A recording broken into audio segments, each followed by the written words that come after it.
5 miles. She took 5 kids, and my little brother was only 18 months old. The one I told you about the bike. Yeah. He was only 18 months when my mother died. And she took 5 kids and raised us out there on that little old acreage. We had an old milk cow, and she never had a car. She walked back and forth, carried groceries, took care of old people. She said, hell, she was in her 70s herself. Wow. When she's got 80 or so, one day she said, Virgil, I want to walk up the street and see if I can take care of this old lady. She needs help.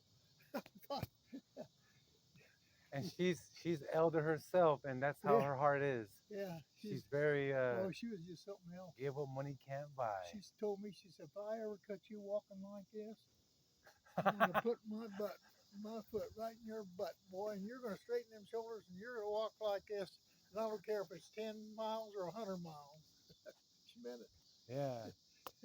She was something else. I like that motivation, you know what I mean? How people were setting their minds and motivating other people, you know, to be erect and be proud and not deny your true self, you know.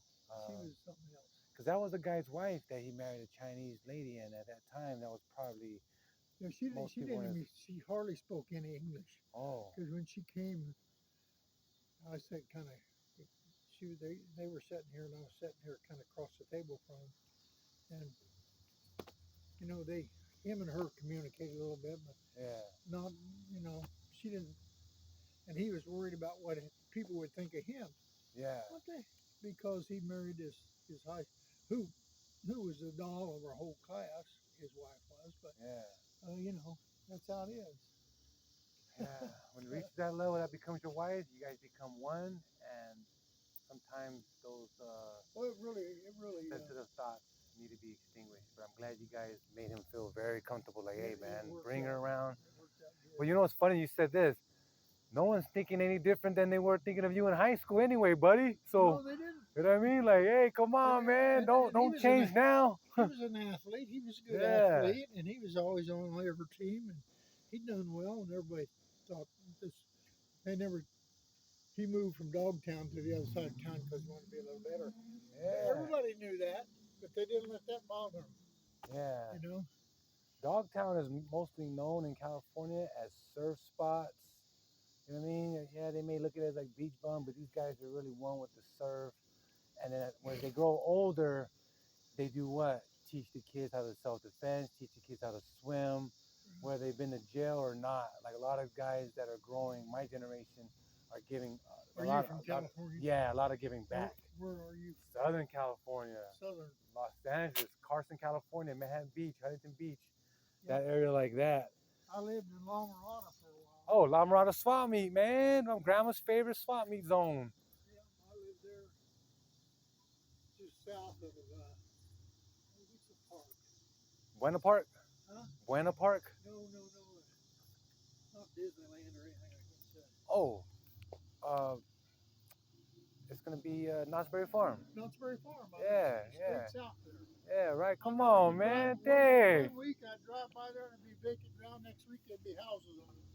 I tell you, it was just building so fast. I tell you what, I wouldn't live in California. Yeah. They couldn't give it to me now. Yeah. But it's a beautiful state. Yeah. But it just has changed too much for me. Yeah, it's moving too fast. We were in Long Beach when we shifted to Guam, and then Carson was built because the Long Beach Navy housing and all that. So Carson was new.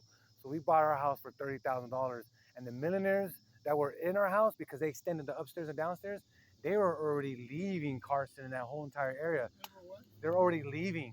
So you know how some people are so rich and wealthy, they build their home in Carson, and at that time of the 60s, they were already moving on to the next level of their direction.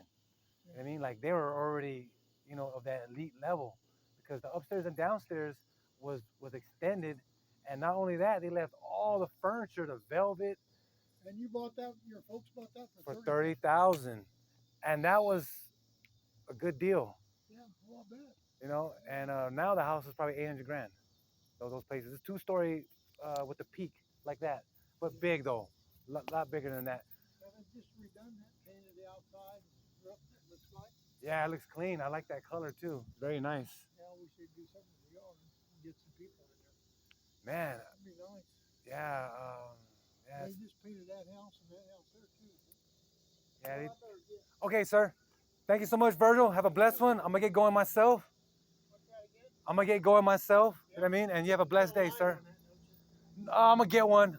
I just barely got that, but I hardly go around at night. I get to where I need to go. How far you gotta go? I throw it on the bus and then get off on Providence. Oh, you take it over to the bus. Yeah, and I throw it on top of the bus and then we get going. But I'm gonna get one because it's like $10. Yeah, and it's dark out here. I know they tailgate. So thank you so much, sir. You have a blessed day. Another great uncle right there.